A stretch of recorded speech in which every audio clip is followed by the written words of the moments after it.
like a weapon, to observe patterns, to control rooms, to create tension that spoke louder than words ever could.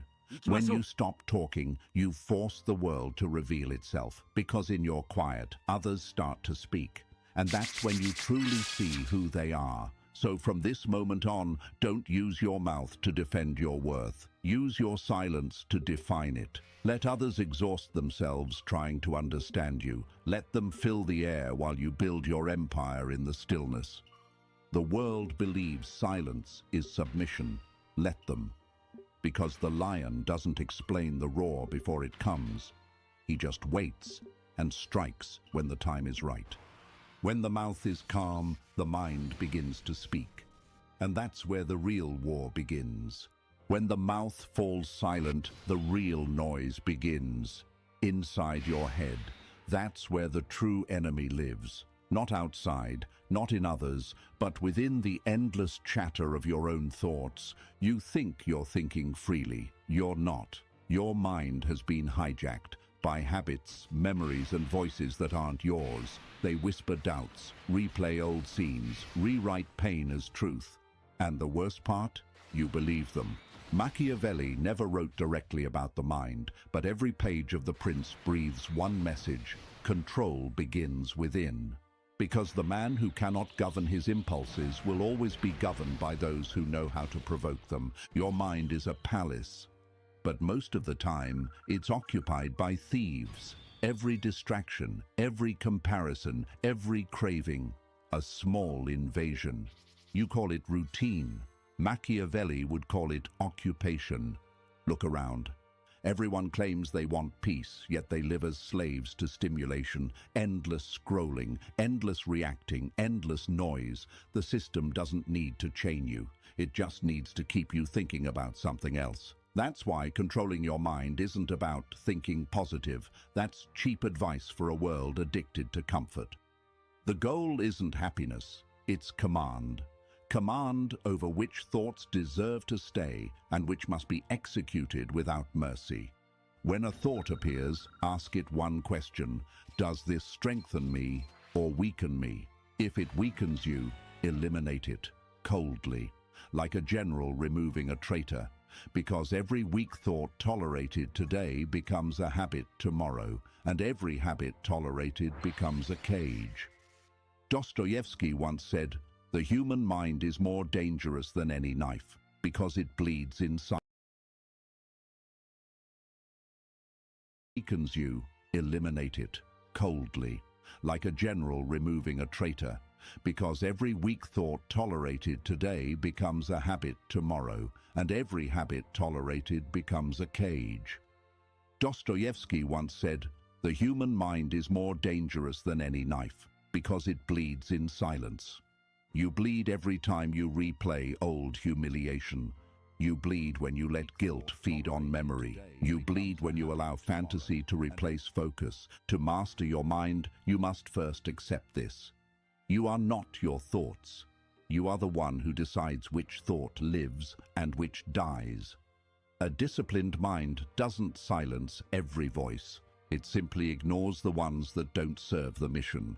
Train it like a soldier. Wake it up with clarity. Feed it with purpose. And when chaos comes, you don't panic because the battlefield is already yours. Every day, your attention is currency. And right now, the world is stealing it from you. Companies, ideologies, drama, all fighting to rent a piece of your mind. You must choose to be the landlord, not the tenant.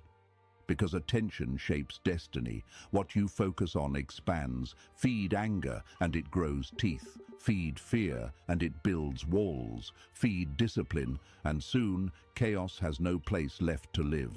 The mind is not your prison, unless you let it be. You are the gatekeeper, the ruler, the sovereign, and Machiavelli's lesson is simple: control your thoughts, or someone else will. When the mind obeys, emotions fall in line. Because what the mind tolerates, the heart imitates. So ask yourself, who commands your inner kingdom? If you can't answer that with certainty, it's time to move deeper. Because the next battlefield is even more unpredictable: the realm of emotion. Do not mistake emotional honesty for emotional mastery. They are not the same. People tell you to feel everything, to follow your heart, as if emotion were a compass that never fails. But Machiavelli and every strategist who ever survived power knew the truth. Emotion is a storm, not a guide. It will make you speak before thinking, fight before calculating, and surrender before the war even begins. You've lived this, haven't you? You said something in anger and lost more than you gained. You trusted someone too quickly and paid with disappointment. You mistook your empathy for connection, and they mistook your openness for weakness. Emotion, when uncontrolled, is not human, it's possession. Carl Jung called it being possessed by the shadow. You think you're expressing yourself, but in reality, you're being used by the very force you refuse to confront. Machiavelli would say, a ruler must seem virtuous, not necessarily be so. In other words, your emotions are masks, and the power lies not in wearing them, but in choosing when to put them on. When you are angry, the world studies you. When you are sad, it tests you. When you are too happy, it plots against you. Because transparency, emotional transparency, is the most expensive luxury in a world built on control. You believe that showing what you feel makes you authentic. It does not. It makes you predictable. And the predictable are always the first to fall. To master emotion is not to repress it, it's to command it like a general commands his army. The disciplined feel everything, but they act only when strategy demands it. Imagine your anger as fire. If you release it too soon, it burns your hands. If you contain it, it becomes energy, pressure, focus. When released at the right time, it forges steel. Joy can make you careless. Sadness can make you soft. Fear can make you small, but awareness, pure awareness, turns each emotion into a tool, not a master. Every empire that collapsed began with one ruler who confused emotion for truth. He acted out of pride or pain or pity, and forgot that the throne rewards restraint, not reaction. Ask yourself this: how many decisions in your life came from strategy, and how many from impulse? How many bridges did you burn to feel understood? How many times did you trade power for the comfort of being heard? Power doesn't live in those moments. It lives in the pause, the breath between what you feel and what you choose to show.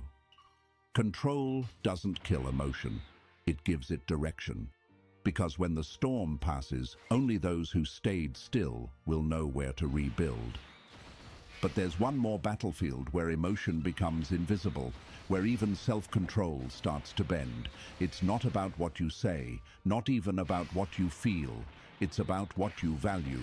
And nothing exposes value like money. Money, the quiet dictator of modern life. It commands obedience without raising its voice. It doesn't shout, it whispers, and everyone listens. You think you control it, but most of the time, it controls you. Because money isn't paper, it's emotion disguised as logic. It is fear dressed as responsibility, vanity masked as ambition, and desperation pretending to be drive. Machiavelli never wrote a book on economics, yet everything he taught was about power. And in today's world, money is power's camouflage. He would have said, "The one who depends on others for survival kneels before them by choice." Look closer at your life. How many times have you stayed silent in humiliation just to protect your paycheck? How many dreams have you archived because the numbers didn't agree? And when money finally came, how quickly did it vanish into things that screamed status, but whispered nothing about strength? That's the trick of the modern age. Money promises freedom, but rewards obedience. It lets you decorate your cage so you forget it's still a cage. We buy to impress those who don't care. We spend to feel valuable. We consume to escape our own emptiness and call it progress. Machiavelli would smirk at that. He'd say, "Power does not live in what is seen. It lives in what is stored." Because the truly powerful never flaunt what they have. They use it quietly, strategically, invisibly. They let the illusion of poverty protect the reality of control. Money in its purest form is not wealth. It's leverage. It is not meant to decorate your ego. It's meant to buy your independence. Think of it like a sword. In the hands of the undisciplined, it cuts them first. In the hands of the wise, it becomes a shield, silent, sharp, and decisive. The problem is not earning, it's attachment. Because when your mood depends on your balance, you are no longer a man. You are an employee of your own anxiety. Real wealth is not measured by what you can buy, but by what you can refuse. The rich man is not the one who owns much, but the one who can walk away without fear. Machiavelli would teach you to appear humble, to avoid envy, to hide strength behind moderation. Because the moment you flaunt, you invite attack. And the moment you depend, you lose negotiation. So build quietly, save more than you show, invest more than you consume. Because one day, when the crowd panics, you will act with calm precision. That's not luck. That's discipline compounded into power. And remember, money will never define your worth, but it will expose your weakness. The first step to power is mastering your finances. The final step is mastering your presence. Because when money speaks for you, you no longer need to raise your voice. You just enter the room and everything adjusts. Presence is silent authority. It's the weight you carry without speaking, the energy that enters the room before you do. Most people think presence is about charisma, appearance, or confidence. It's not. Those are decorations. Presence is something deeper, the byproduct of a mind that no longer leaks energy. You've seen it before. Someone walks into a space, says nothing, and yet everyone adjusts. No noise, no demand, no performance, just an invisible force that makes others pay attention. That force isn't magic, it's mastery. It's the accumulation of every battle fought in silence, every impulse resisted, every emotion controlled, every truth spoken at the right time. Presence is the echo of discipline. You cannot fake it. You can imitate confidence, but not command. Because command isn't what you do, it's what you are when you no longer need to prove anything. People confuse presence with dominance, but dominance needs witnesses. Presence doesn't. Presence is the calm in a room full of noise, the eye of the storm that never moves, the stillness that makes chaos bow. You build it by subtraction, not addition. Subtract over-talking, subtract over-explaining, subtract the need to justify. Each thing you remove increases your gravity. Machiavelli understood this perfectly. He wrote that a ruler should appear strong, appear composed, appear wise, even when the heart trembles. Why? Because the world obeys perception long before it obeys truth. And the one who can hold his frame when others shake commands respect without asking. That is presence. To develop it, begin here. Control your body, control your tone, control your eyes. When you walk, do not rush. When you speak, do not fill silence. Every pause you hold becomes a signal of certainty. Because in a world of noise, stillness is intimidating, and those who are intimidated will always submit, first emotionally, then mentally. Presence doesn't mean emotionless, it means selective emotion. You feel, but you choose when to show it. You care, but you never beg. You love, but you never lose yourself. That balance between care and detachment is what turns ordinary men into enigmas. And enigmas rule rooms without raising their voices. When presence becomes consistent, you no longer chase opportunity, it gravitates toward you. People listen differently. Doors open faster, not because they love you, but because they sense you cannot be moved. You don't have to intimidate anyone. You simply remind them, quietly, that you answer to no one. But presence alone isn't enough, because gravity without structure collapses. And what gives presence its spine is discipline. Discipline is the invisible architecture of freedom. It is what keeps your power from collapsing under its own weight. Without discipline, presence becomes performance. Without discipline, silence becomes avoidance. Without discipline, control becomes illusion. Machiavelli knew this. He believed that greatness wasn't born from talent. It was built brick by brick through repetition, sacrifice, and restraint. He would say, "He who cannot command himself cannot command others." Discipline is not punishment, it's alignment. It's the art of choosing what truly matters, again and again, even when desire whispers otherwise. It's waking up when the body resists. It's staying quiet when the ego wants to roar.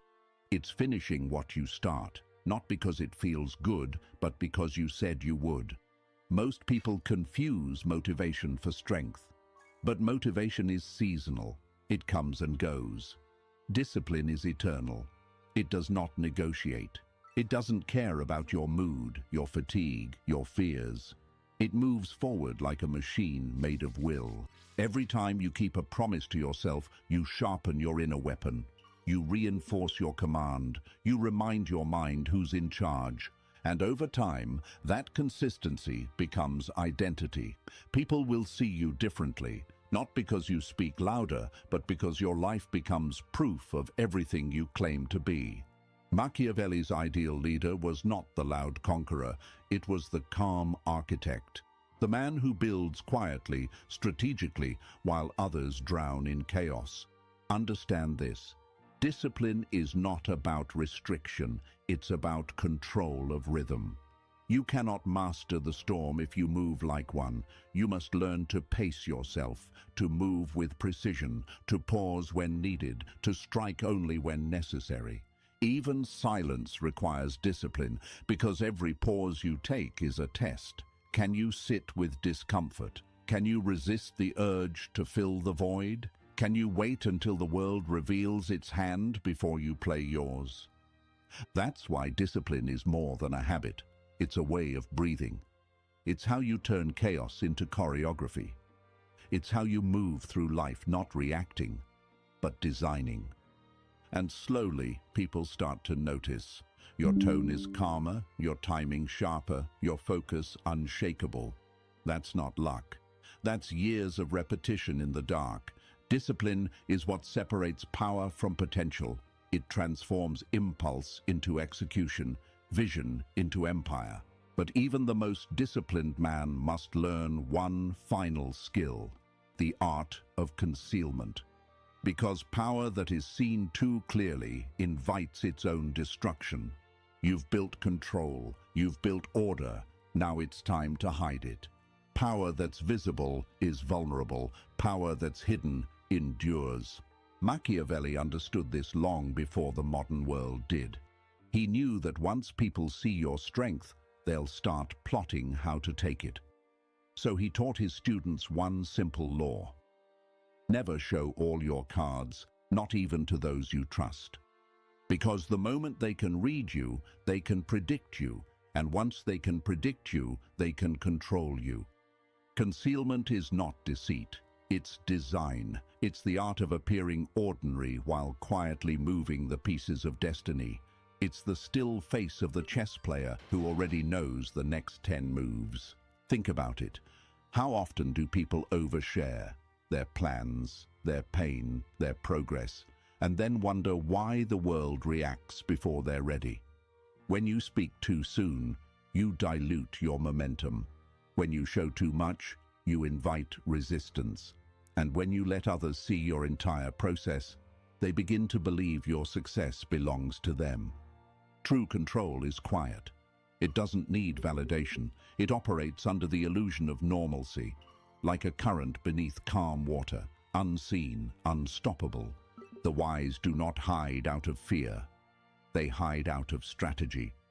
They let others underestimate them, because nothing disarms faster than false weakness.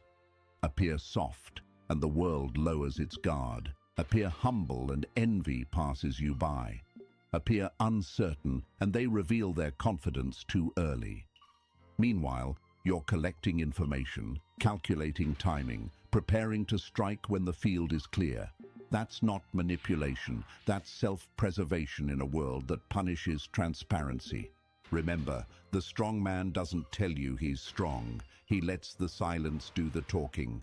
He lets the results appear, as if by accident, and when the world finally notices, it's too late to stop him. Even your emotions must be disguised. When you feel rage, breathe. When you feel excitement, observe. When you feel fear, hold your posture. Because showing emotion is showing data. And data is the modern blueprint of control. Machiavelli would tell you, do not fight for power. Become the environment it breathes in. Invisibility is influence's highest form. Because when no one can locate your center, no one can hit your core. Concealment is not silence, it's orchestration. Every gesture calculated, every word intentional, every absence louder than any speech.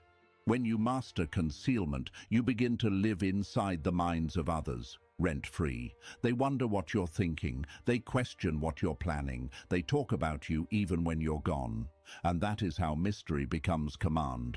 But even power hidden too long becomes stagnant. There comes a moment when the mask must move, when silence must strike. And that moment is everything. Because timing is the blade that separates control from collapse. Machiavelli believed that timing is worth more than talent. He wrote, "Fortune is like a river. If you build your dam too late, you drown too early, and the land dries. Power, like water, depends on rhythm. Those who move at the wrong time are punished, not by fate, but by their own impatience." In a world addicted to speed, patience becomes rebellion. Everyone wants to act, post, respond, react, now. But the wise wait. They let chaos burn itself out before making a single move. The man who cannot wait is already lost. Because when you move from emotion, you're playing someone else's game. But when you move from stillness, you control the board. Timing is a weapon, and like all weapons, it cuts both ways. Act too soon, and your blade hits air. Act too late, and it breaks against the armor of circumstance.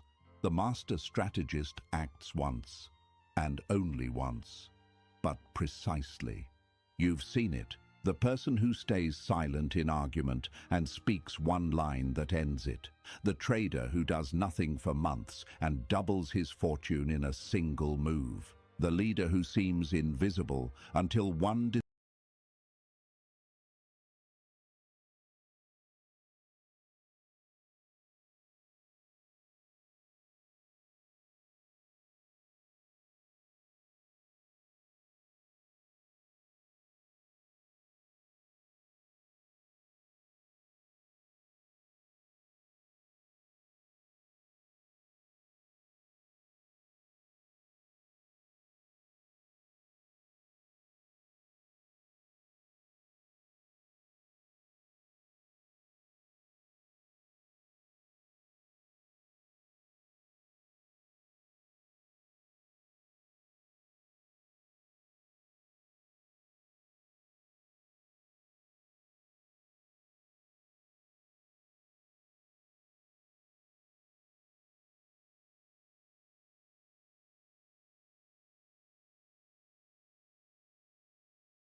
decision shifts the course of everything. That's not luck, that's orchestration, because they understand that the world runs on emotional time, but true power moves on strategic time.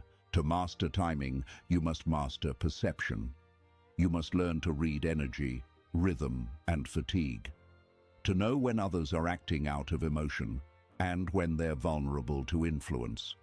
You must see before you act, not act before you see. Machiavelli warned, it is not enough to know what must be done.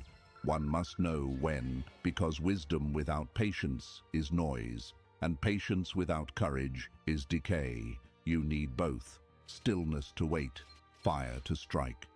Timing is built on three elements: observation, tension, precision. Observation gives you the map.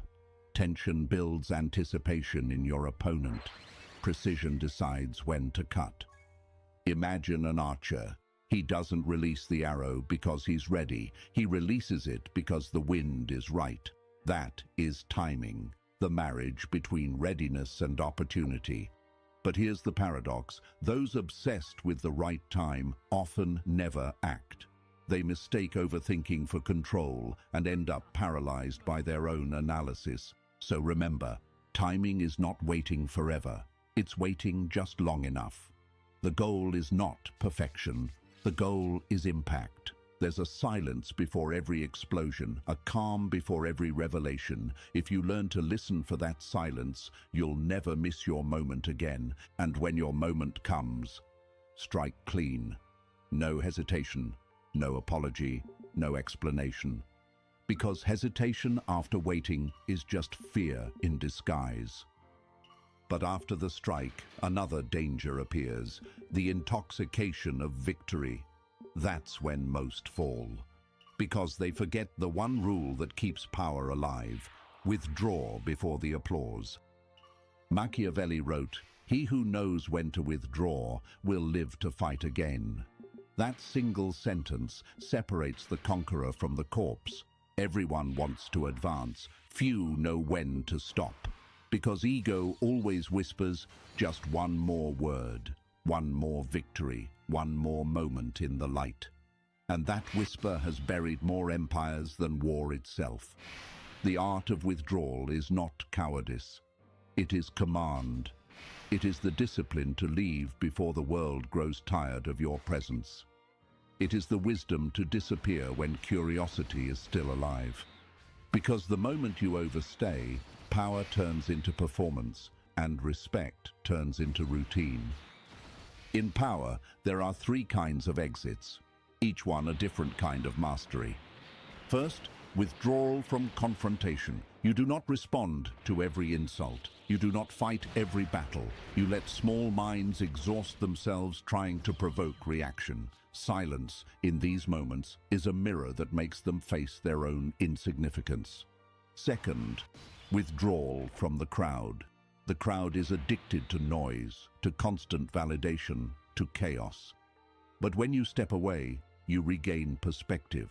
You begin to see the machinery, who leads, who follows, who feeds on attention. Machiavelli would tell you, to control the crowd, you must not stand inside it. You cannot rule the storm while you're trapped in the rain. Third, withdrawal from emotion. This is the hardest one. When anger rises, you leave the room, not because you're weak, but because the room no longer deserves your presence. When sadness comes, you observe it, but you don't bow to it. To master emotion, you must sometimes step outside yourself. That's not detachment. That's awareness sharpened into weaponry. Every withdrawal creates space, and space is power. Absence is louder than noise. Disappearance builds demand. When you vanish at your peak, people begin to imagine you, and imagination always paints you larger than reality ever could. The strong know this. Overexposure is decay. Mystery is magnetic. Those who are always available become invisible, but those who retreat with intention become unforgettable. Look at nature. Even the sun must set to be desired again. Even the tide must pull back before returning stronger. Power obeys the same rhythm. You retreat not to escape, but to reform, reload, and return. When you withdraw, you deny the world access to your energy. You remind it that your attention, your presence, is currency, and not everyone can afford it. Machiavelli would call that the highest form of control. Not ruling others, but ruling your own availability. To appear when needed, to vanish when expected, and to let absence whisper what words could never say. But withdrawal is not the end. It's preparation for the coronation, the quiet ceremony where power no longer needs proof. When all lessons, silence, mind, emotion, discipline, timing, fuse into one unshakable being, this is where the journey turns inward. The final transformation. The moment you no longer chase control, because you are control. The ashes have cooled, the noise has faded. There are no more eyes to impress, no more hands to applaud. Only you, standing alone, in the silence you once feared, now wearing it like a crown. This is the moment Machiavelli called coronazione nell'ombra, the coronation in the dark. It happens when no one is watching, when the applause has stopped, when power no longer needs performance. You've walked the full circle. You've learned to guard your mouth. You've learned to discipline your mind. You've tamed your emotions, mastered your timing, and vanished at will. You have entered the final stage, where control is no longer something you practice. It's something you are. No one crowns you. You do it yourself. Without ceremony, without noise, without witnesses. Because power born in silence fears no audience. Look at yourself now. You don't rush to prove. You don't chase to convince. You don't react to be seen. You move with calm precision, and the world adjusts around your rhythm. Machiavelli once wrote, "He who controls himself controls fortune." He didn't mean luck. He meant alignment, the quiet synchronization between who you are inside and how you move outside. That's what makes a man unshakable. You've earned that silence. It's no longer empty. It's full of understanding, of scars, of restraint, of vision. Every battle you fought within yourself has shaped the posture you carry now. Straight, still, unapologetic. You no longer seek justice. You create order. You no longer beg to be understood. You impose clarity. You no longer crave affection. You command respect. That's not arrogance. That's evolution. In this darkness, you don't hide. You reign. Because the man who conquers his shadow has nothing left to fear. Not even the light. Now, whisper these words. Not for the world, but for the echo inside your own mind. My mouth is calm, my mind is sharp, my emotions obey, my money serves me. From this day forward, I do not chase control, I am control. That's the vow of the awakened. Not to be perfect, but to be precise. Not to be loved, but to be free. Not to be loud, but to be inevitable.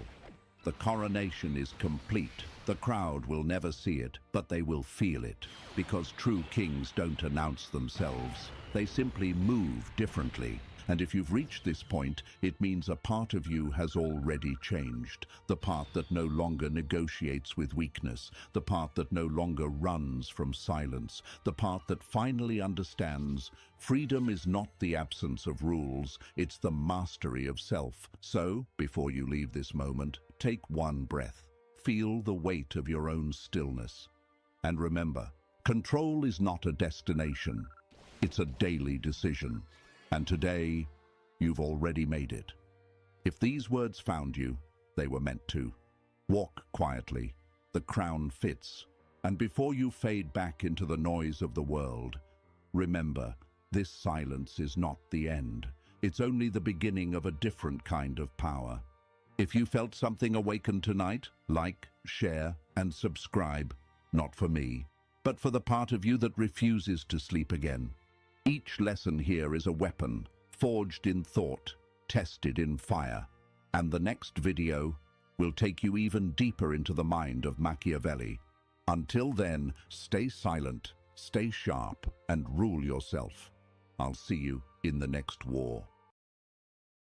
There is a terrifying moment in every person's life, if they are lucky, where they look around the room, look at their phone, look at the people they call family or friends, and realize no one is coming, no one is going to save you, no one is going to invest in your vision, no one is going to push you when you are tired, and if you fall, no one is going to catch you.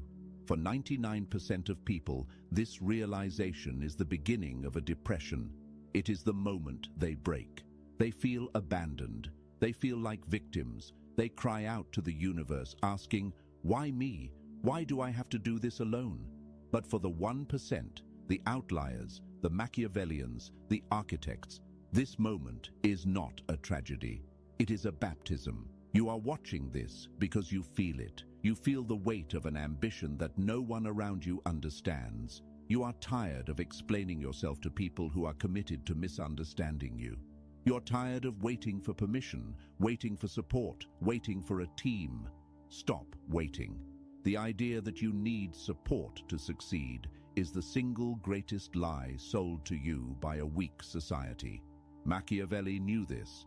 The great conquerors knew this. History is not written by committees. It is written by individuals who realized that being alone was not a defect. It was a superpower. I am going to show you how to build an empire with zero support. I am going to show you why having no one is actually a strategic advantage that gives you a lethality the supported man will never possess. But be warned, we are going to perform surgery on your mindset. We have to cut out the part of you that craves validation. We have to kill the herd animal inside you. If you are scared of walking into the dark alone, turn this off. Go back to the crowd. They will keep you warm. But if you are ready to become the kind of person who scares the crowd, listen closely. Let's dismantle the myth.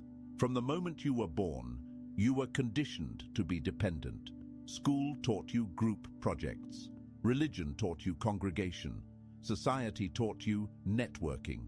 You have been brainwashed to believe that the only way to move up is to be lifted up by others. It's not what you know, it's who you know. We've all heard it. We all nod. We all agree. And it is poison. When you rely on who you know, you are admitting that you are powerless without them. You are handing the keys of your destiny to people who act based on their self-interest, not yours. Machiavelli wrote in The Prince, "A wise prince should rely on what is in his own control, not on what is in the control of others." When you seek support, you are seeking debt. Think about it. When someone helps you, you owe them. When someone invests in you, they own a piece of you. When someone supports you emotionally, they hold the power to withdraw that support and cripple you. You are looking for a safety net, but a safety net is also a spider web. It catches you, yes, but it also traps you. The reason you haven't succeeded yet is not because you lack support. It is because you are still looking for it. You are burning valuable mental energy, scanning the horizon for a savior. You are diluting your vision to make it palatable for others. You are waiting for applause before you even finish the performance. You must accept the 0 point. The 0 point is the state of absolute isolation. It is when you look at your bank account, your contacts, and your resources and see nothing but your own reflection. Most people panic here. You will not. You will see this as the ultimate freedom. If you have 0 support, you have 0 masters. If no one helped you up, no one can tear you down. If you built it alone, you keep 100% of the throne. This is the cold rationality of the outlier. We do not cry about the empty room. We use the space to build. Machiavelli is often quoted saying, "It is better to be feared than loved, if you cannot be both." Let's apply this to your loneliness. When you are looking for support, you are looking to be loved. You want people to like your idea. You want your family to be proud. You want your friends to cheer. You are operating from a place of emotional neediness. Neediness repels power. Have you noticed? The more you beg for help, the less you get. The more you try to explain your big vision to your small-minded friends, the more they roll their eyes. They sense your desperation, and desperation smells like weakness. To succeed with zero support, you must stop trying to be loved and start commanding respect through competence. This requires a shift in your internal engine. You are no longer running on the fuel of encouragement. You are running on the fuel of defiance. You must look at the people who don't support you, the doubters, the ghosts, the ones who left you on red, and you must not feel sadness. You must feel a cold, calculated drive. They don't believe. Good. That means the market is open. They won't help? Good. That means I don't have to share the spoils. You have to reach a point where their indifference doesn't hurt your feelings. It sharpens your focus. Imagine a general on a battlefield. He looks back and sees his army has deserted him. He stands alone against the enemy. Does he sit down and cry about loyalty? No. He assesses his weapons. He assesses the terrain. He realizes that a single man moving in the shadows is harder to kill than a clumsy army marching in the light. He becomes asymmetrical. You are that general. Your lack of support forces you to be smarter. It forces you to be faster. A large corporation with 1,000 employees moves slowly. They have meetings about meetings. You can change your entire life in 1 hour because you have no one to consult. You don't need a board of directors. You need a mirror. Stop viewing your isolation as a punishment. It is a filter. It is filtering out the weak people who would have slowed you down. It is filtering out the fake allies who would have stabbed you in the back the moment you got a taste of gold. You are alone because you are being protected from the weight of other people's mediocrity. So, how do you actually execute this? How do you wake up every day with 0 messages of encouragement and still work like a demon? You enter the ghost phase. This is a concept derived from dark psychology and strategic warfare. If you have no support, you have no audience. If you have no audience, you have no need to perform. Become a ghost. Most people fail because they talk away their energy. They have an idea and they immediately run to tell a friend. The friend says, "That sounds hard," or "Are you sure?" Boom. The doubt enters. The energy leaks. You got a tiny hit of dopamine just from talking about the goal, which tricked your brain into thinking you achieved it. So you stop working. The ghost does not speak. You must take a vow of silence regarding your ambitions. Do not tell your mother. Do not tell your partner. Do not post big things coming on Instagram. Silence creates pressure. When you have a massive goal inside you and you don't let it out through your mouth, it builds up in your system like steam in a boiler. It becomes physical energy. It becomes anxiety. It becomes restlessness. Good. You need that pressure. That pressure is what pushes you to work at 2 a.m. when the supported people are sleeping. That pressure is the only thing that will break through the resistance. When you are alone, you have the luxury of total immersion. You don't have to go to happy hour. You don't have to attend the birthday parties of people you don't like. You don't have to maintain the social mask. You can let the mask fall and let the monster work. Use your isolation to obsess. The world calls obsession a mental illness. We call it a prerequisite. If you have 0 support, you must be obsessed. You must know more about your craft than anyone else. You must be so technically proficient, so strategically sound, that you become undeniable. Steve Martin once said, "Be so good they can't ignore you." Notice he didn't say, "Be so loved they want to help you." When you are undeniable, support becomes irrelevant. And ironically, that is exactly when support starts to show up. People love to back a winner. They hate backing a struggler. As long as you are begging for help, you look like a struggler. But when you are crushing it in silence, when you pop up out of nowhere with results, suddenly everyone wants to be your friend. Everyone says, "I always knew he had it." You will smile, you will nod, but you will never forget who was there when the room was empty, which was no one, just you. To survive this path, you have to grieve. This is the part the motivational gurus skip. They tell you to hustle. They don't tell you that hustling alone hurts. You have to grieve the loss of the life you thought you were going to have. You thought you would have a cheering section. You thought your parents would understand. You thought your friends would grow with you. They won't. You have to hold a funeral for the version of you that needed them. This is painful. It is a visceral, physical pain in the chest. It feels like betrayal. You will find yourself staring at the ceiling at night, wondering if you are crazy. You will wonder if maybe they are right and you are wrong. This is the test. Every outlier goes through the valley of the shadow. It is the period of time where you have left the herd, but you have not yet reached the sanctuary. You are in the wilderness. In the wilderness, you hallucinate. You invent demons. You crave the comfort of the cage you just escaped, but you cannot go back. You know too much. Once you have seen the reality that most people are sleepwalking, that support is just mutual sedation. You cannot unsee it. So you must kill the boy so the man can be born. You must kill the dependent so the sovereign can rise. This requires you to become your own parent. Psychologically, this is called reparenting, but let's go darker. Let's call it self-architecture. You must wake up and look in the mirror and be the father you never had. You must look at your bank account and be the provider you never had.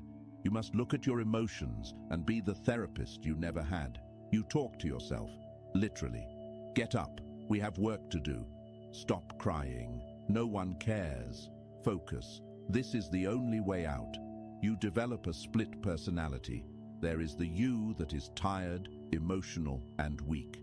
And there is the you that is the commander. The commander drags the weakling through the mud. Eventually, the weakling dies, and only the commander remains. This is what Machiavelli meant when he talked about the prince having a flexible disposition. You must be able to be cruel to yourself in the short term, to be kind to yourself in the long term. You deny yourself comfort now so you can rule later. If you have zero support, you have no one to enable your weakness. If you sleep in, no one wakes you up. If you don't work, you don't eat. The feedback loop is immediate and brutal. This is a gift. Comfort is the enemy of greatness. Support often acts as a cushion that prevents you from feeling the hard impact of your own laziness. When you are alone, the concrete hits hard. You learn fast. You adapt. You become anti-fragile. Let's talk about the story you tell yourself. The average person tells a victim story. I couldn't start my business because I didn't have funding. I couldn't get in shape because I didn't have a gym partner. You will tell a villain origin story. I don't mean you become evil. I mean you become motivated by the slight. Michael Jordan, the greatest athlete of all time, was famous for inventing insults. He would convince himself that an opposing player disrespected him just so he could summon the rage to destroy them on the court. You need to do this. Take every rejection, every unanswered text, every smirk, every doubt, and place it in a mental furnace. They didn't support you? Good. They laughed at your idea? Perfect. They excluded you? Excellent. Burn it. Anger is a cleaner fuel than sadness. Sadness makes you heavy. It makes you want to lie down. Anger makes you light. It makes you want to move. Machiavelli said, "Men are so simple and so much inclined to obey immediate needs that a deceiver will never lack victims for his deceptions." Don't be the victim. Be the one who sees the simplicity of men. Understand that they didn't support you because they couldn't see what you see. They are simple. They obey immediate needs, safety, conformity, ease. You are complex. You obey a future need, glory, power, freedom. You are speaking a language they do not speak. Stop trying to translate it for them. Just build the tower so high that they have to crane their necks to see it. When you succeed with zero support, the victory is sweeter. It is pure. There is no one to thank in the acceptance speech. There is no one to split the equity with. There is a dark satisfaction in knowing that you walked through the fire and didn't burn, even when everyone watched and waited for you to turn to ash. But to get there, you have to master the art of strategic isolation. Most people are isolated by accident. You must be isolated by design. cut the cord. If you are hanging around people who drain you just because you are afraid of being alone, you are leaking power. You are paying a social tax to stay in a club that you don't even want to be in. Stop paying the tax. Sit in your room. Stare at the wall. Feel the silence. It will be loud at first. Your thoughts will scream. You're a loser. You have no friends. Let them scream. Watch them. Analyze them. Where do those voices come from? They come from a teacher in 3rd grade. They come from a cynical uncle. They come from television. They are not yours. Once the screaming stops, and it will stop, you will hear something else. A quiet, steady hum. That is your own mind coming online for the first time. That is your intuition. That is your strategy. You cannot hear that voice when you are surrounded by the noise of support groups and brainstorming sessions. Greatness is born in the void. Let's look at this logically. Devoid of emotion. Collaborations fail. Partnerships dissolve. Marriages end. The statistics are against you. Whenever you introduce a second variable, another human, into your equation for success, you increase the complexity and the risk of failure. Humans are volatile. They get sick, they get bored, they get jealous, they change their minds. If your plan relies on another person behaving consistently, your plan is flawed. Machiavelli advised the prince to avoid auxiliary forces, armies borrowed from other powerful leaders. Why? Because if they lose, you are defeated, and if they win, you are their prisoner. If you succeed using someone else's money, connections, or platform, you are their prisoner. You have to play by their rules. You have to censor your message. You have to compromise your vision. Succeeding with zero support is the only way to own your soul. Is it harder? Yes. Does it take longer? Sometimes. Is it worth it? Always. You are building a foundation of granite. The man who is lifted to the top by a helicopter stands on the peak, but he has no leg muscles. If the wind blows, he falls. The man who climbed the mountain alone, clawing his way up the rock face, bleeding, sweating, freezing. He has legs of steel. The wind cannot move him. He is the mountain. You want to be the climber, not the passenger. This is why you must embrace the difficulty. When you hit a roadblock and there is no one to call, do not panic. Smile. This is the rep that builds the muscle. This is where you learn how to solve problems. If you have a mentor who gives you the answer, you learned nothing. You just memorized a solution. If you have to dig through the mud for 3 weeks to find the answer yourself, you own that knowledge. It is part of your DNA now. Zero support means maximum education. You are forced to learn marketing. You are forced to learn product. You are forced to learn finance. You are forced to learn psychology. You become a polymath. You become a weapon of mass competence. The specialist is easy to replace. The generalist who built the whole castle from scratch, he is irreplaceable. So, look at your empty contact list and say, thank you. Thank you for forcing me to become everything I needed. Now let's go deeper into the dark psychology of this. There is a concept called sublimation.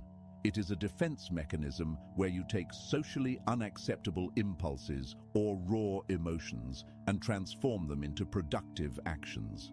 You are alone. You are likely sad, angry, or fearful. The average person numbs these feelings. They drink, they scroll TikTok, they watch pornography, they eat sugar, they do anything to sedate the pain of isolation. You will do the opposite. You will feel the pain fully, and you will channel it into the work. Pain is energy. It is high-octane fuel. Have you ever noticed how much work you can get done when you are heartbroken or when you are furious? The outlier learns to tap into this energy source on command. You don't wait for a tragedy. You use the ambient pain of your solitude. I am alone. Work harder. They ignored me. Write better. I am broke. Sell more. You create a Pavlovian response where pain triggers production. This is how you become a machine. While others are paralyzed by their emotions, you are propelled by them. Machiavelli would call this virtù, not moral virtue, but capability, prowess, the ability to impose your will on fortune. Fortune is a woman, Machiavelli said, and she favors the bold. She favors the man who does not ask for permission. When you have support, you get soft. You feel safe, and safety is the death of ambition. You need to feel unsafe. You need to feel that if you stop swimming, you will drown. That survival instinct is what unlocks the dormant parts of your brain. We are evolutionary designed to survive. When you strip away the safety net of support, your primal brain wakes up. Your senses heighten. Your creativity spikes. You see opportunities you would have missed if you were comfortable. Welcome the danger. Welcome the solitude. It is waking you up. We have talked about mindset. Now we must talk about mechanics, specifically the fuel source. When you are supported, you run on light energy, inspiration, joy, collaboration. When you are alone, you must learn to run on dark energy. Carl Jung called this the shadow. Machiavelli called it the fox and the lion. Most people repress their dark side. They are taught that envy, aggression, and pride are sins. So they push them down. They try to be good. And because they are trying to be good, they become harmless. You cannot succeed with zero support if you are harmless. To build an empire from scratch, you need aggression. You need the ability to look at a competitor and want to crush them, not physically, but strategically. You need the pride to believe that you deserve more than the crumbs society has thrown you. Integrate your shadow. Stop feeling guilty about your ambition. Stop feeling guilty about wanting to be rich. Stop feeling guilty about wanting to prove everyone wrong. That darkness is not evil. It is potential energy. Think of a rocket. It does not fly because it has good intentions. It flies because it creates a controlled explosion at its base. Your shadow is that explosion. When you are alone at 11 p.m. and you want to quit, inspiration will not save you. Inspiration is fickle. It leaves when things get hard. But spite is loyal. Pride is eternal. Use them. Tell yourself, if I quit now, name of person who doubted you wins. Tell yourself, if I stop, I prove them right. It is a dirty fuel, yes, but it burns hot. And right now, you need heat. You can switch to solar power later, once you are in orbit. But to escape gravity, you need fire. Machiavelli wrote, God is not willing to do everything, and thus take away our free will and that share of glory which belongs to us. He is telling you that you are expected to fight. You are expected to grab glory with your own hands. It will not be handed to you. Do not be the nice guy who finishes last. Be the integrated man who finishes first. Be polite, be civilized, but keep the monster on a leash, ready to work. You have no boss, you have no team, you have no accountability partner. This is the danger zone. Most people, when left to their own devices, dissolve into entropy. They sleep until 10, they scroll, they work for 20 minutes, then take a break for 2 hours. They treat their freedom like a vacation. If you do this, you will die, metaphorically and financially. To succeed with zero support, you must become a fascist dictator to yourself. You need a protocol. A protocol is not a to-do list. A to-do list is a wish. A protocol is a law. 1.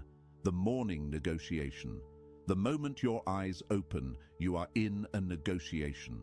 The weak part of your brain wants to hit snooze. It wants comfort. You must win this first battle every single day. If you lose to the alarm clock, you have already signaled to your subconscious that you are not in charge. 2. Deep work blocks. You do not work all day. That is a lie people tell to look busy. You do deep work. You shut off the phone. You lock the door. You enter a trance state for 4 hours. In those 4 hours, you produce more than a corporation does in a week. Why? Because you have no meetings. You have no interruptions. This is your asymmetrical advantage. Speed, focus, lethality. 3. Information, diet. If you have no support, your mind is your only asset. If you fill it with garbage, you produce garbage. Stop watching the news. Stop watching drama channels. Stop consuming content that makes you feel small. Read philosophy, read strategy, read technical manuals. Machiavelli studied the Romans. He didn't study the gossip of Florence. He studied greatness to become great. 4. The evening review. At the end of the day, you must audit yourself. Look in the mirror. Ask, did I move the needle today, or did I just make noise? You have no boss to give you a performance review. You must be the boss, and you must be a harsh one. If you failed, admit it, correct it. Do not coddle yourself. This structure creates a container for your chaos. It replaces the external structure of a job or a school with an internal structure of iron. Let's address the biggest distraction for the lonely entrepreneur: networking. You are told, go network, go to events, hand out business cards. Listen to me. Networking is for people who have nothing to offer. When you are starting from zero, you have no leverage. If you walk into a room of powerful people, you are a beggar. You are asking for attention. You are asking for favors. Powerful people smell beggars. They despise them. Do not go to networking events. Stay home and build value, build a product, build an audience, build a skill set that is so rare, so valuable, that you become a magnet. When you are a magnet, you don't need to chase the iron. The iron comes to you.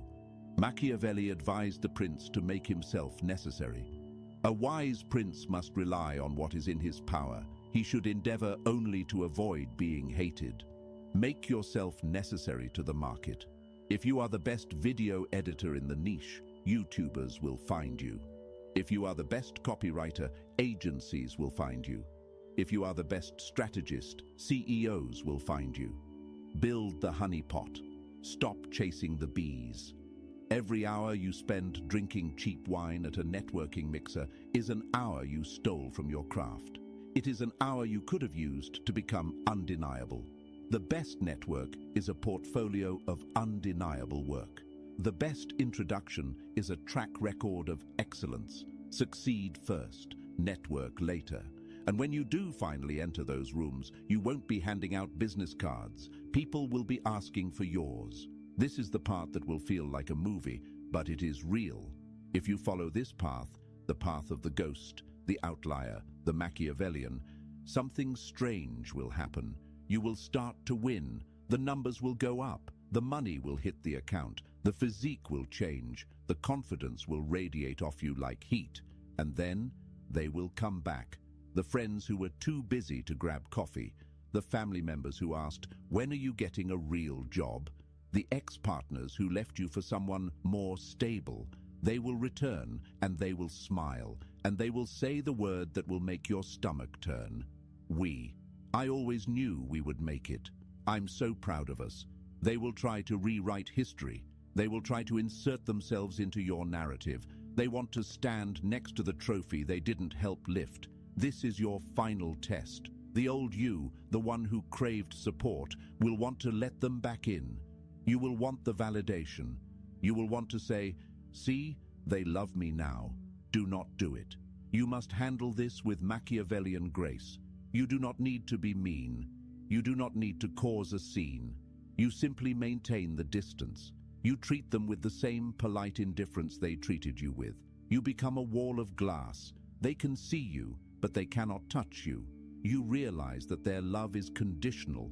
It is based on your utility to them. It is based on your status. And that is fine. That is human nature. But you do not build a castle on shifting sand. You keep your circle tight. You keep the gates closed. The only people allowed in the castle are the ones who helped you carry the stones. And since you carried them alone, the castle belongs to you alone. This is not loneliness. This is sovereignty. There is a peace in this that is hard to describe. It is the peace of knowing you are self-reliant. You know that if you lost it all tomorrow, you could build it all back again because you are the asset. Not your friends, not your network, not your luck. You. So, where does this end? It doesn't. Once you have succeeded with zero support, you have unlocked a new level of the game. You are no longer the survivor. You are the architect. You now have the resources to build the world you wanted to live in. And here is the beautiful paradox. Now that you don't need support, you can give it. You can become the person you wished you had. You can spot the young, hungry, lonely kid who is about to give up, and you can be the one who says, "Keep going." You don't do it to get something back. You do it because you know the pain of the empty room. But you do it strategically. You do not save everyone. You only invest in those who show the spark. You become the mentor, the patron, the godfather. Machiavelli said, "It is double pleasure to deceive the deceiver." In your case, it is double pleasure to support the unsupported, to fix the glitch in the system that left you behind. But never forget where you came from. Never forget the cold. Never forget the silence. Keep a piece of that darkness in your heart. Let it be the anchor that keeps you grounded while the world throws flowers at your feet. They clap for you now, but you know the truth. You clapped for yourself when the room was silent, and that applause is the only sound that matters. Wait, look at me. I can feel your brain trying to reject this. This is too hard, it whispers. I need people. Humans are social animals. That is your biology talking. That is the prey instinct trying to herd you back into the flock where it feels safe. Safety is an illusion. The sheep is safe until the wolf arrives. The wolf is safe because he is dangerous. Which one are you? The path of zero support is not for everyone.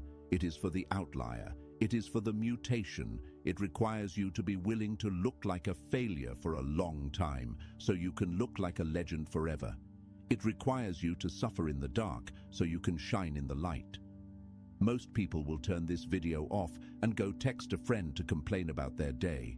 They will seek the microdose of sympathy. They will feel better for 10 minutes, and nothing will change. But you are still here. You are analyzing, you are plotting, you are realizing that the empty chair next to you is not a vacancy. It is a throne waiting for you to grow big enough to fill it. If this opened your eyes, understand this is only what I can show publicly. There are videos I cannot upload for everyone. There are aspects of dark psychology that I simply cannot discuss publicly on YouTube without being censored or demonetized. The algorithm suppresses the most powerful information. Those exist behind the join button. If you're still here, you're not like the others. Subscribe if you haven't. But if you want what's hidden, click the join button and step into the architect level. You will unlock exclusive, uncensored videos that dive into the deepest parts of the human psyche. Most won't. That's the point.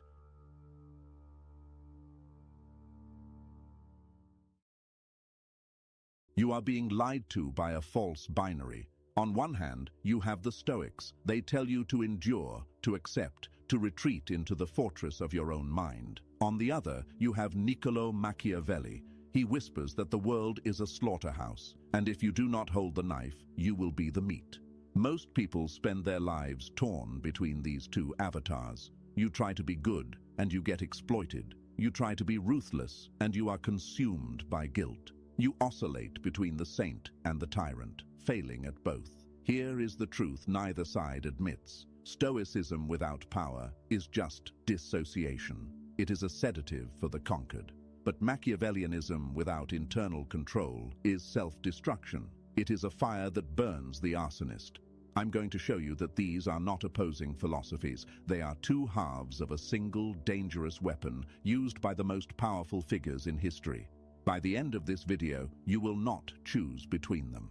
You will learn the synthesis, the psychological architecture that allows you to operate with the ruthlessness of a prince while sleeping with the conscience of a sage.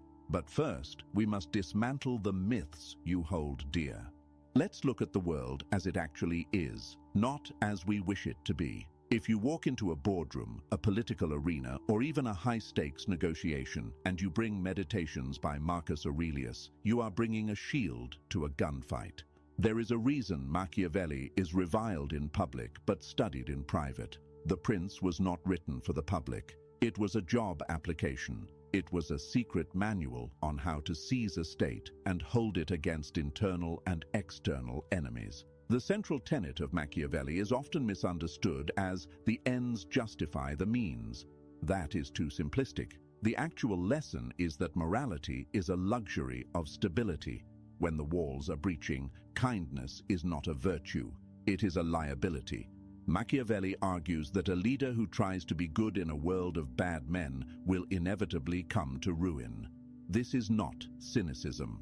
This is physics. Consider the story of Cesare Borgia. Machiavelli didn't just invent his theories. He watched Borgia execute them in real time. Borgia had conquered the region of Romagna, but it was lawless. Robbery, feuds, chaos. The place was ungovernable. If Borgia had gone in with stoic patience, trying to lead by virtuous example, he would have been laughed at, then assassinated. Instead, he appointed a man named Ramiro de Orco, a cruel, efficient, ruthless man. Borgia gave him absolute power to clean up the streets. Ramiro did exactly that. He tortured, he executed, he terrified the population into submission. He established order through blood. The job was done. The region was safe. But now, the people hated Ramiro. And by extension, they were beginning to hate Borgia. A Stoic would ask, how do I bear this hatred? How do I remain virtuous? A Machiavellian asks, how do I use this hatred? One morning, the people of Cesena woke up to find a spectacle in the town square. There was Ramiro de Orco, or rather, two halves of him. Borgia had him cut in two and placed on a block of wood with a bloody knife beside him.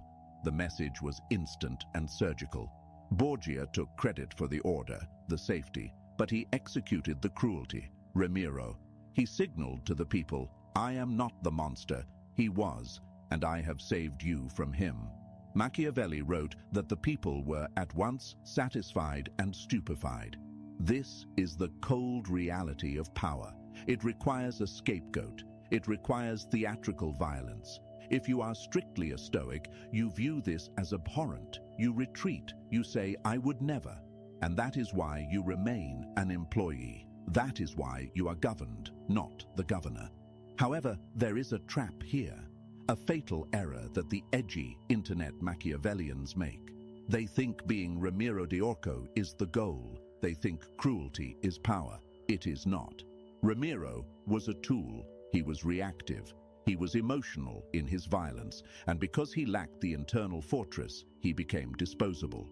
The true player was not the man holding the knife, nor the man on the block.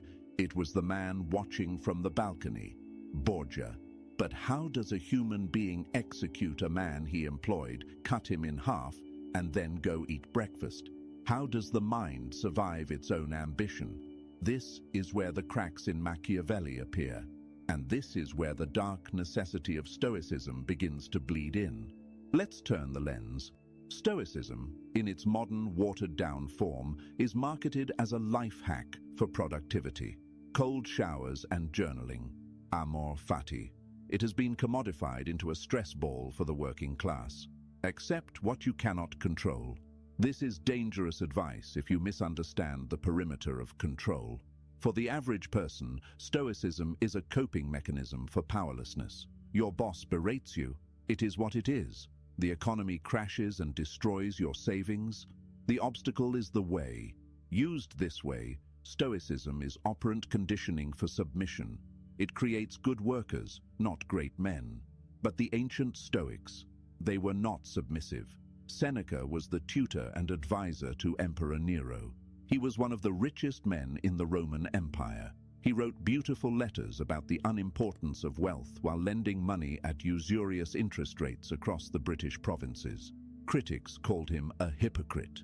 I call him a realist. Seneca understood that philosophy is the anchor that keeps the ship from capsizing in a storm, but the ship still needs sails. The money, the power, the influence, those were the sails. Stoicism was just the ballast. But look at what happens when the external pressure exceeds the internal structure.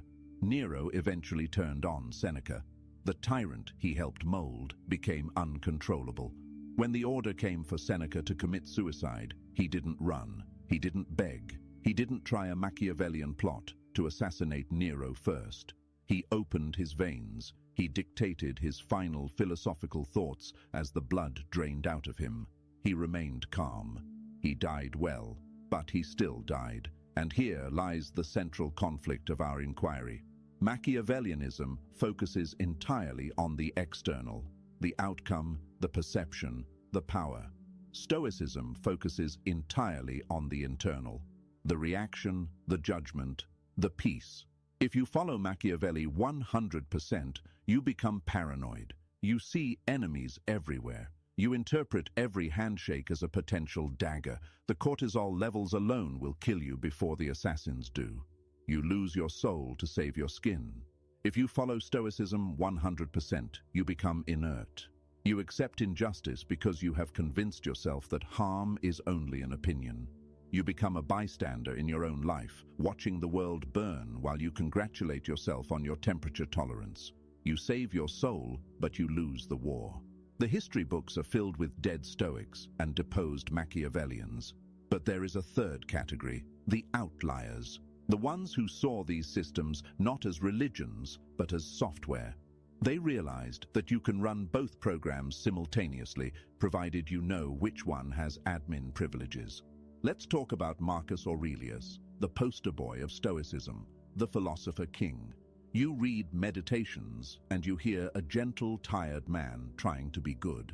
When you wake up in the morning, tell yourself, the people I deal with today will be meddling, ungrateful, arrogant, dishonest, jealous, and surly. It sounds like he's talking about annoying neighbors. He wasn't. He was talking about the Roman Senate. He was talking about Germanic warlords trying to sever the heads of his legions. He was talking about his own brother, Lucius Verus, who was a drunkard and a liability. Marcus Aurelius was the absolute ruler of the known world. He didn't sit in a garden writing poetry. He spent the majority of his reign in a tent on the mud-soaked frontiers of the empire, commanding the most violent military machine in history. He ordered the slaughter of thousands. He suppressed rebellions. He played the game of power. Here is the secret. Meditations was not a book of philosophy. It was a containment field.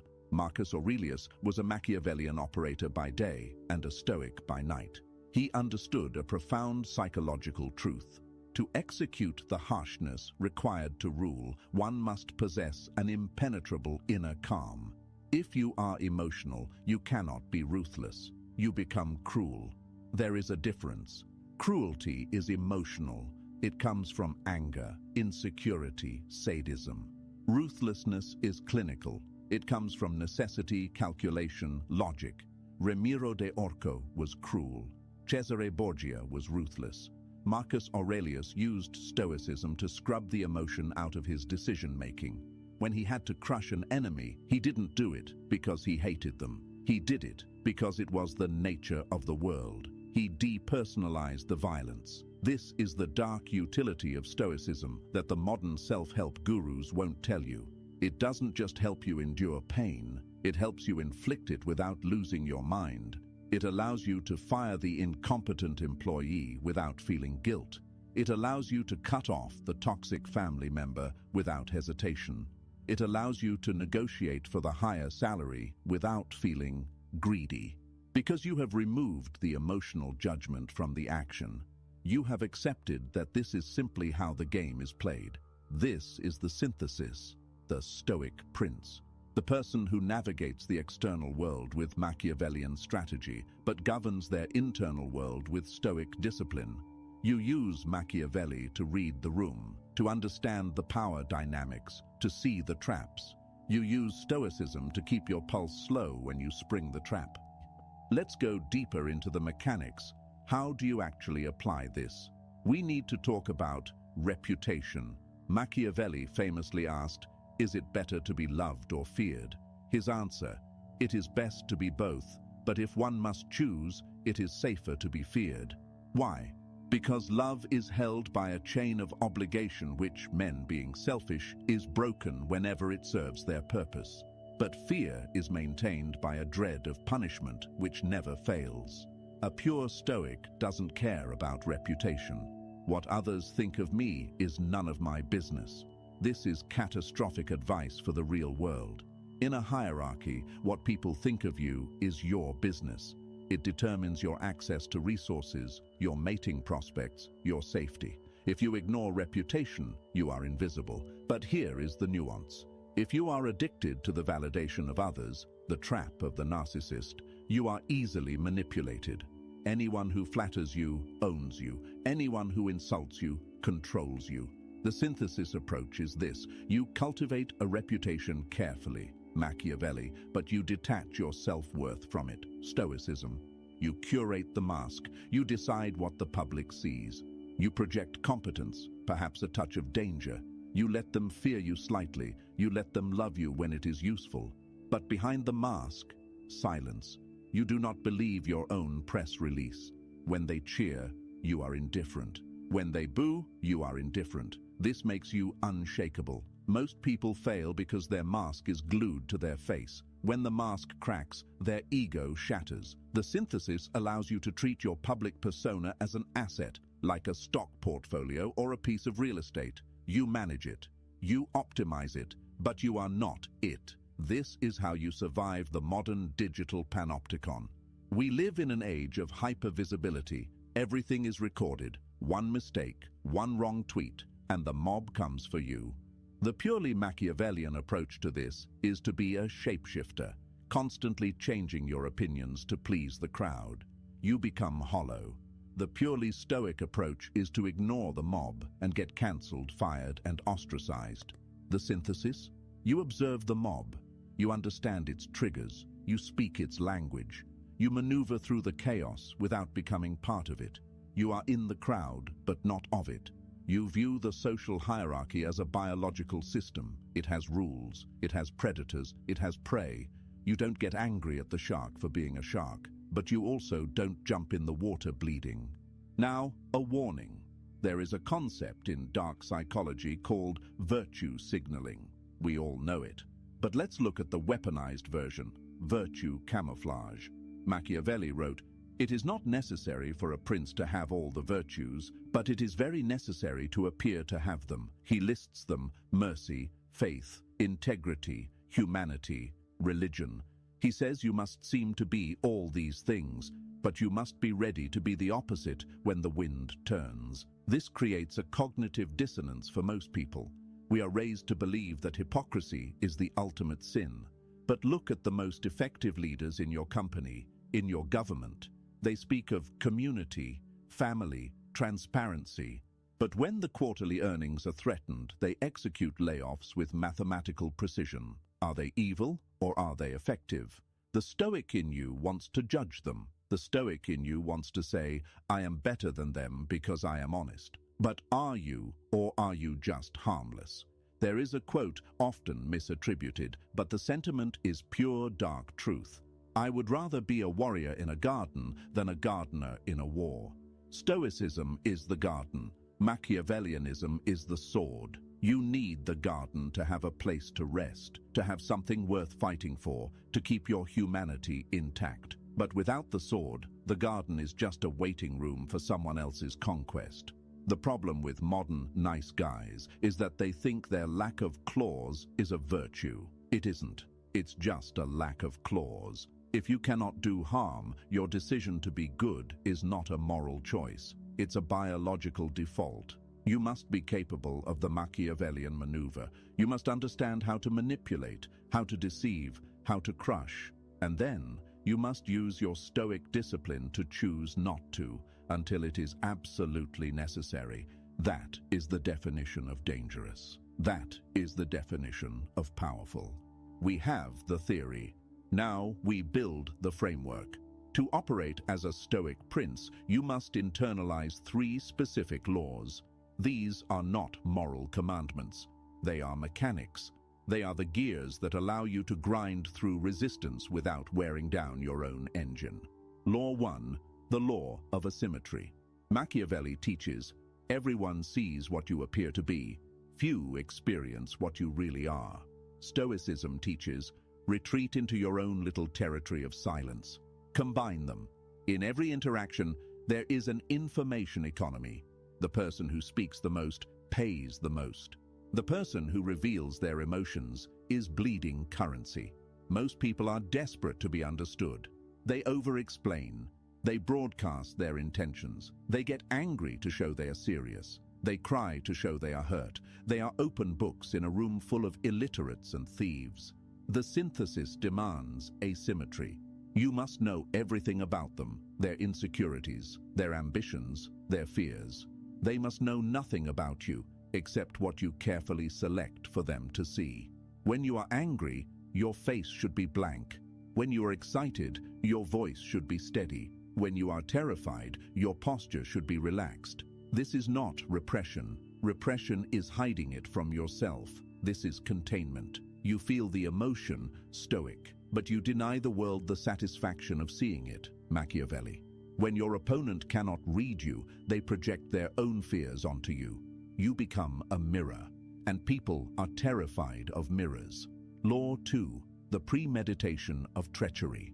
The Stoics have a practice called premeditatio malorum, the premeditation of evils. You visualize everything going wrong so that when it happens, you are not shocked. Machiavelli would take this a step further. Do not just visualize bad luck. Visualize betrayal. Assume your business partner will steal from you. Assume your best friend will envy your success. Assume the alliance will break. This sounds paranoid. It isn't. It is the only way to love people safely. If you expect loyalty as a default, you will be destroyed when it is absent. You will become bitter. You will hate humanity. But if you expect self-interest, you are never disappointed. You are only prepared. When the betrayal comes, you don't gasp. You don't scream, "How could you?" You nod. You say, "I saw this coming at mile marker 6, and because you saw it coming, you have already built the contingency. You have the leverage ready. You have the exit strategy. You handle the betrayal with the clinical detachment of a surgeon removing a tumor. No drama, just incision. Law 3. Aggressive amor fati. Nietzsche, a student of both schools, coined amor fati, love of fate. The Stoic accepts the fire. The Machiavellian uses the fire. When disaster strikes, you lose the job, the relationship ends, the market crashes. The synthesis does not just say, "I accept this." It says, "I can use this." This is the ultimate alchemy. Your reputation is ruined. Good. Now you are free from the expectations of others. You can operate in the shadows. You are fired. Good. You were stagnating anyway. Now you have the desperation required to build the empire. You do not just endure the chaos, you metabolize it. You turn the energy of the attack into the fuel for your counterattack. Let's move from the abstract to the concrete. The boardroom, the social circle, the relationship. The modern world is soft, but the underlying dynamics are still primal. We just swapped swords for lawsuits and poison for HR complaints. Scenario A, the corporate sabotage. You are in a high-performance environment. You have a colleague. Let's call him Elias. Elias smiles at you. He goes to lunch with you. But in meetings, he subtly undermines your points. He accidentally leaves you off email chains. He frames your ideas as his own. The average person gets emotional. They confront Elias. "Why are you doing this?" Elias denies it. He gaslights. "You're imagining things, friend. Now you look crazy. You look emotional. You lose status." The Stoic ignores Elias. He acts according to his nature. "I will just do my work well." Result, Elias continues to steal credit. You do the work. He gets the promotion. You maintain your virtue, but you lose your livelihood. The Machiavellian spreads rumors about Elias. He hacks his computer. He plays dirty. Result, maybe you win, maybe you get caught and fired. It's high risk. The synthesis, the outlier, plays it differently. Stoic phase. You feel the anger rising. You acknowledge it. You dismantle it. You realize Elias is not a villain. He is a competitor. It is not personal. It is just resource acquisition. You remove your ego from the equation.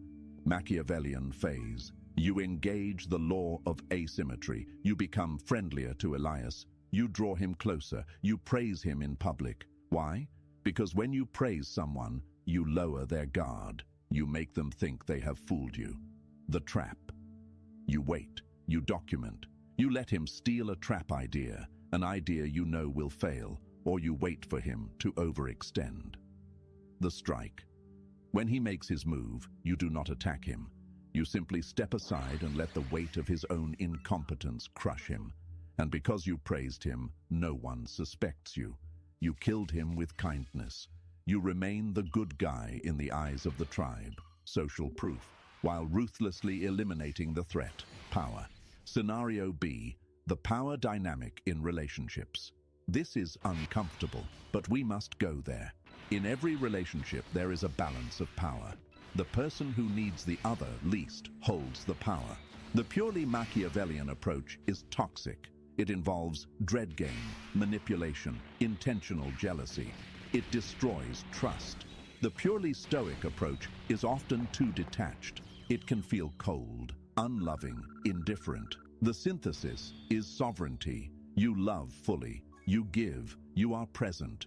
But you maintain a fortress of the self that no one can enter. You do not make the other person your god. You do not make them the source of your happiness. You apply the Stoic principle of autarkia, self-sufficiency. This makes you incredibly attractive. Neediness is repulsive. Sovereignty is magnetic. By not trying to control them, Stoic, but having complete control over yourself, Machiavelli, you inadvertently gain the upper hand.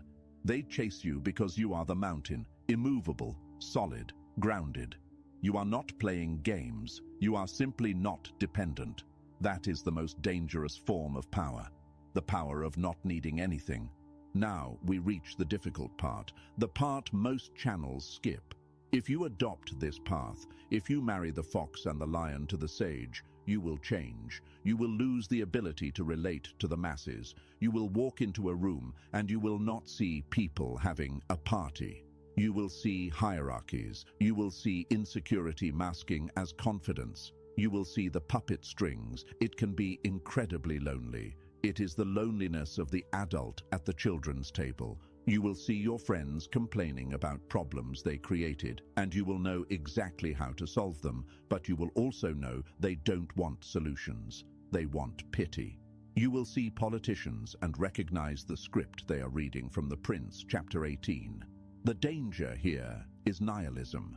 When you see the machinery behind the curtain, the magic show loses its wonder. You might ask, why bother? If it's all just power games and biological imperatives, what is the point? This is where the Stoicism must save you from the Machiavellianism. Machiavelli teaches you how to play the game. Stoicism teaches you why to play. You play not just to win.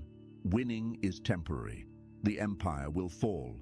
The money will rot. The reputation will fade. You play because participation is the tribute we pay to existence. Marcus Aurelius didn't want to be emperor. He wanted to be a philosopher.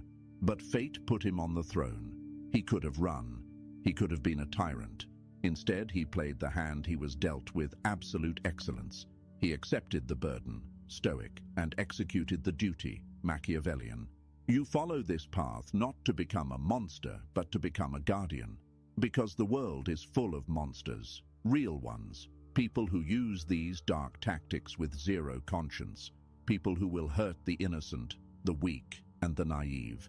If good men are too weak to hold the sword, the wicked will rule by default. This is the ultimate justification for the synthesis. You learn the dark arts not to practice evil, but to recognize it, to intercept it, and to destroy it. You become the monster so that you can kill the monsters. So which one should you follow? The question is flawed. It assumes you are one thing. You are not a noun. You are a verb. You are a process. You are a fluid capacity for violence and a rigid capacity for peace. If you leave this video and choose only Stoicism, you will be a saint in a cell. If you choose only Machiavelli, you will be a king in a cage of your own paranoia. The outlier chooses neither and both. The outlier builds the internal citadel, impregnable, calm, rational, and from the gates of that citadel he sends out the armies of strategy, deception, and force to reshape the world. You must be cold enough to see the truth. You must be hard enough to endure the blow, and you must be smart enough to strike back. This is not a path for the lazy. It requires constant vigilance. It requires you to watch your own mind as closely as you watch your enemies. But the reward is true agency. For the first time in your life, you are not reacting to the world. The world is reacting to you. But there is a final danger, one I have not mentioned yet. Once you achieve this level of control, once you can manipulate outcomes and regulate your own emotions, you will face a temptation that has destroyed greater men than you. It is not failure, it is hubris. When you start to believe you are the god you are imitating, how do you prevent the power from corrupting the vessel? How do you maintain the warrior in the garden without burning down the garden? There is a final secret technique, the shadow integration. But that is a conversation for the initiates. If this opened your eyes, understand this is only what I can show publicly. There are videos I cannot upload for everyone. There are aspects of dark psychology that I simply cannot discuss publicly on YouTube without being censored or demonetized. The algorithm suppresses the most powerful information. Those exist behind the join button. If you're still here, you're not like the others. Subscribe if you haven't. But if you want what's hidden, click the join button and step into the architect level. You will unlock exclusive, uncensored videos that dive into the deepest parts of the human psyche. Most won't. That's the point.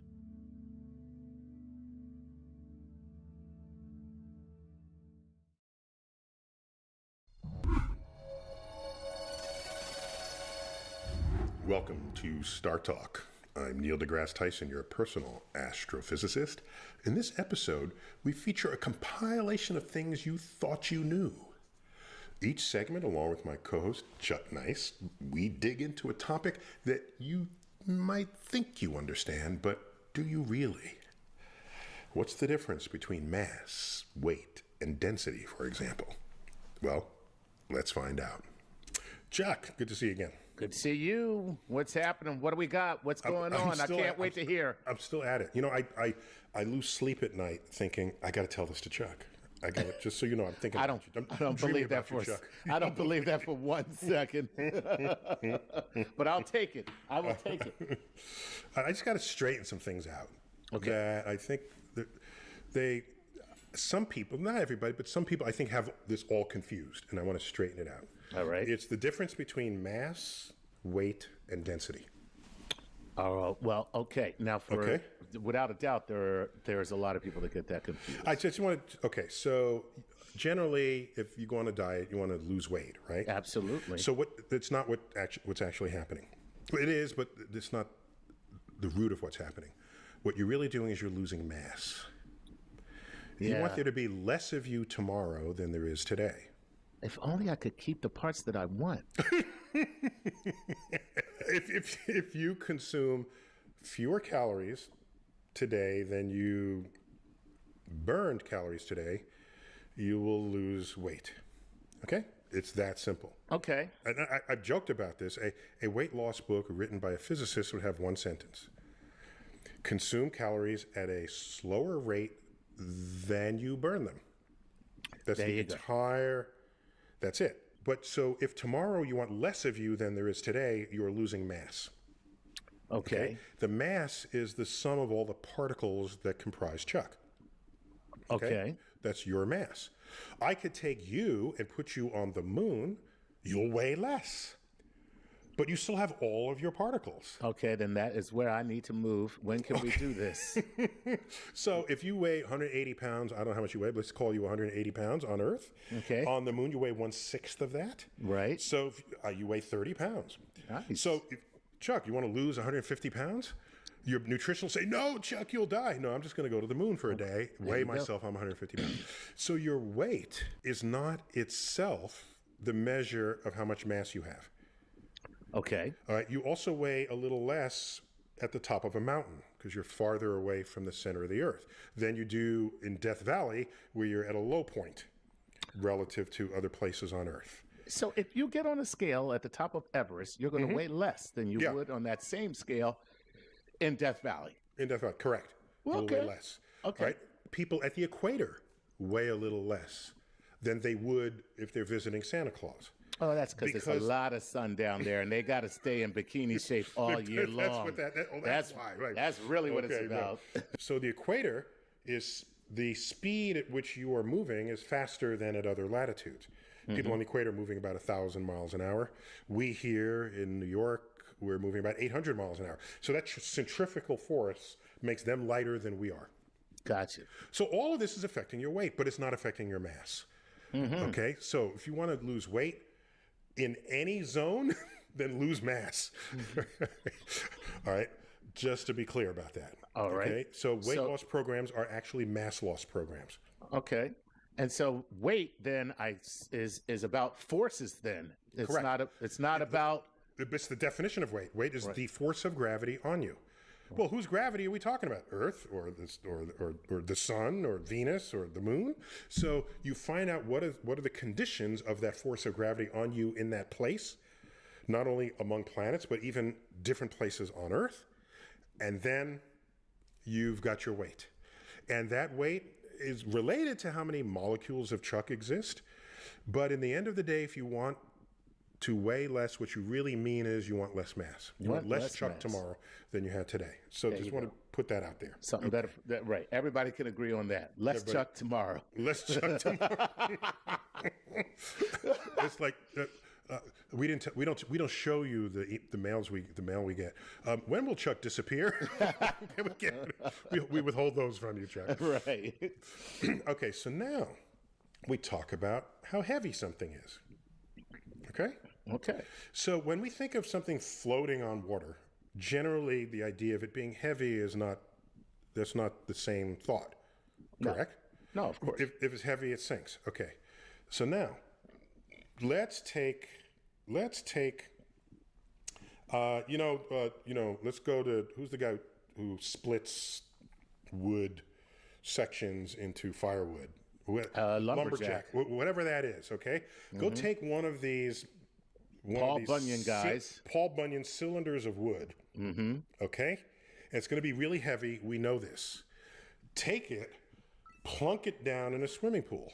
What happens to it? It floats. It floats. Even though it's super heavy. Okay, it is heavy, but it floats. Right. Okay?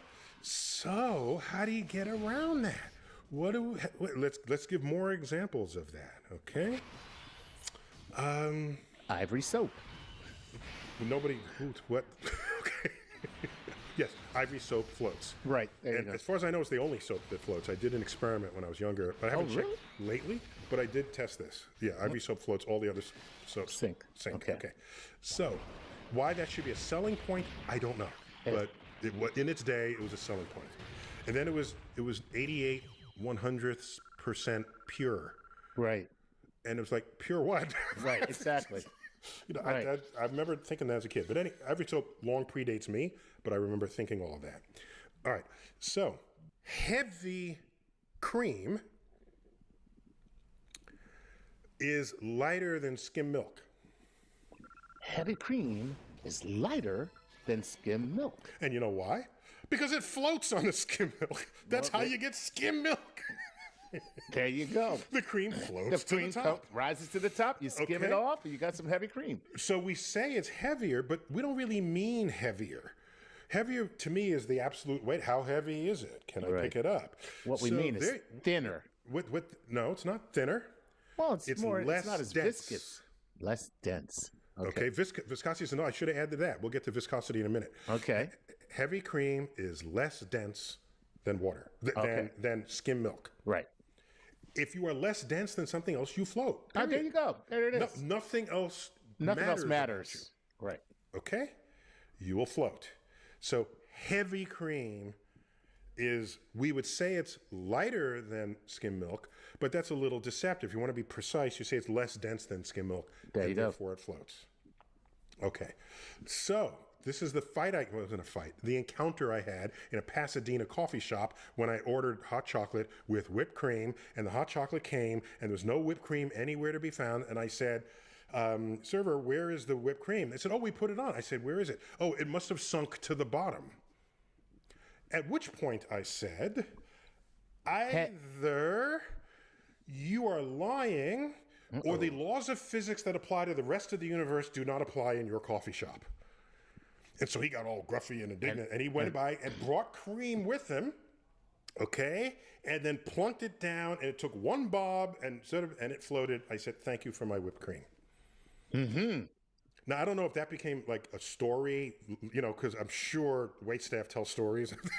Right. But that's what happened. So he's thinking it's heavy, it probably fell to the bottom, and would choose to lie, rather lie about it, thinking that I didn't know what the hell I was talking about. And when you took it away, you looked at him and you went, "Science, bitch." You just got scienced. You just got scienced.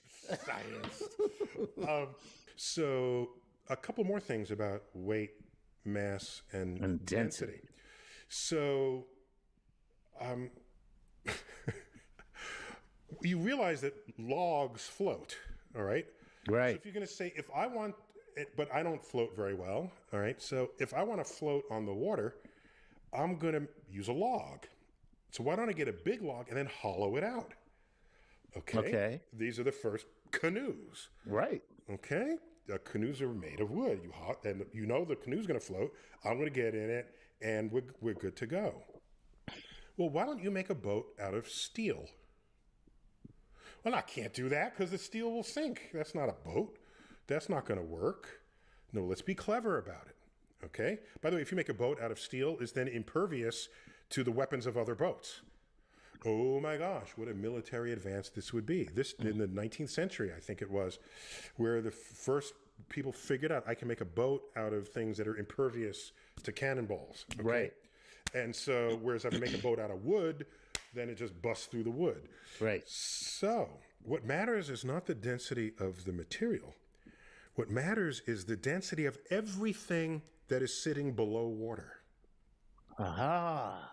So, if I create a hull, only the outer edge of the hull is made of steel. What's everything else inside the hull made out of? Something else. No. It's Air. air.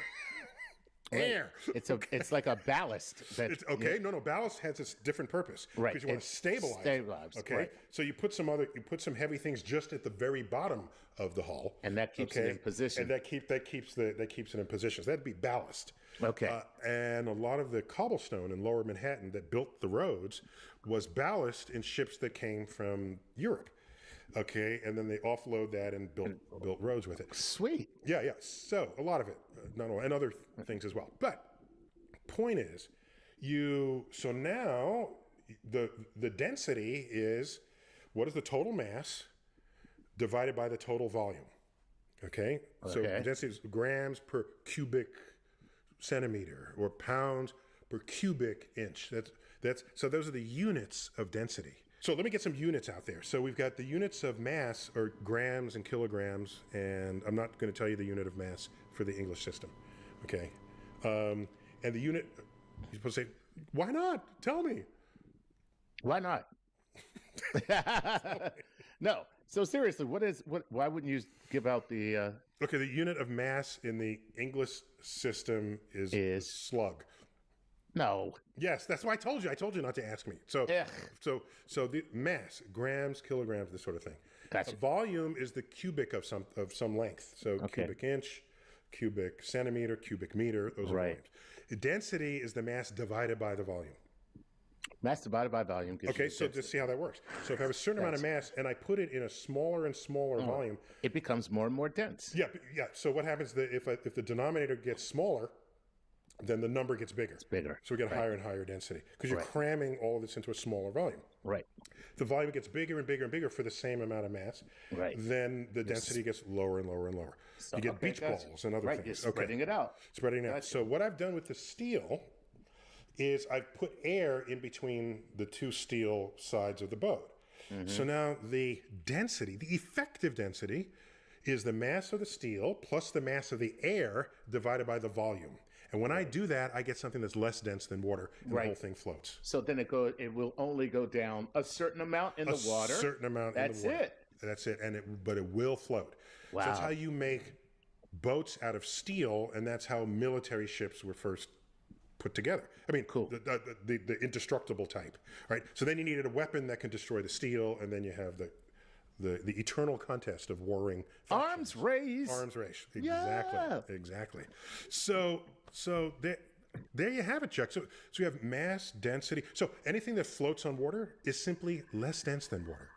And Right. it doesn't matter how much it weighs. Or what it is. It just has to be less dense than water.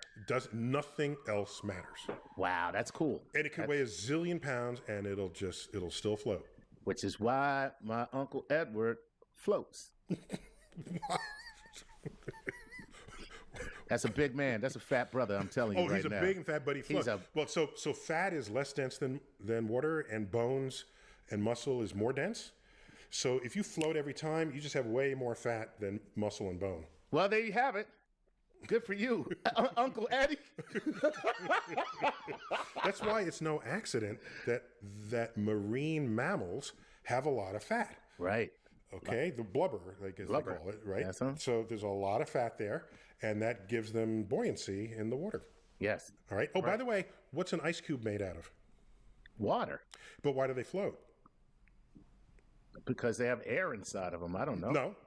Well, sometimes they do, but that's not. Oh, no. They expand. They expand. It's less dense than Right. water. So it's less dense than water. The water it used to be now takes up more volume. Right. So bigger volume makes it less dense, so ice floats. There you go. You know, we should do an explainer on ice expanding. We should do that. We should do that. Not now. We got. Oh, why not? Well, no, I guess we're done. But we're done here. We're done here. All right. Well, dude. looking forward to ice expanding then. Okay. Thanks for doing this with me, Chuck. Of course. Always a pleasure. We got to take a quick break, but when we come back, we're going to talk about, you guessed it, ice expanding. Why ice floats on Star Talk. It's Things You Thought You Knew edition. We'll see you in a moment. Chuck, we're back. Yes, we are.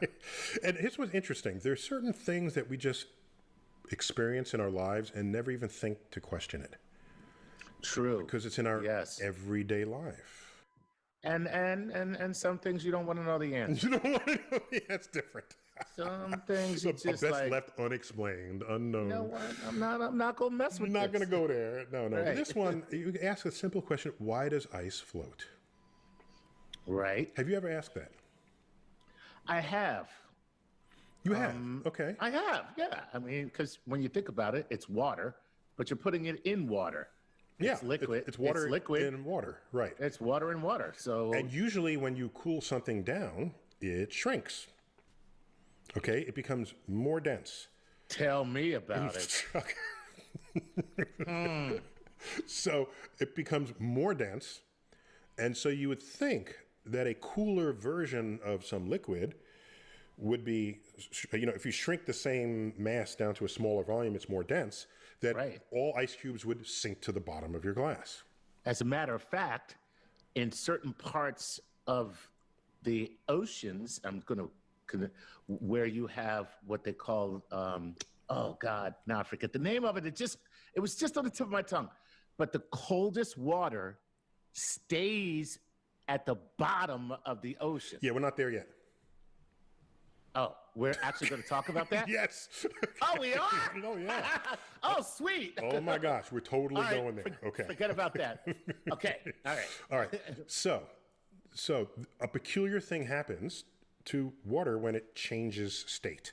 Okay. A change of state means you go from liquid to solid, solid to gas. So we have water, and there it is. When it freezes, the water molecule, in order to freeze, takes up more volume than does the water molecule in a liquid state. So the water expands by about 10%. Nice. Okay?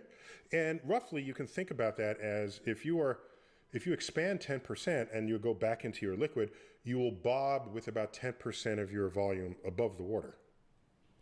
Okay. And 90% below. So just put an ice cube in your glass.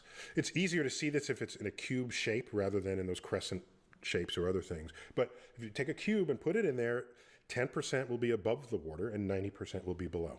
All right, hold on.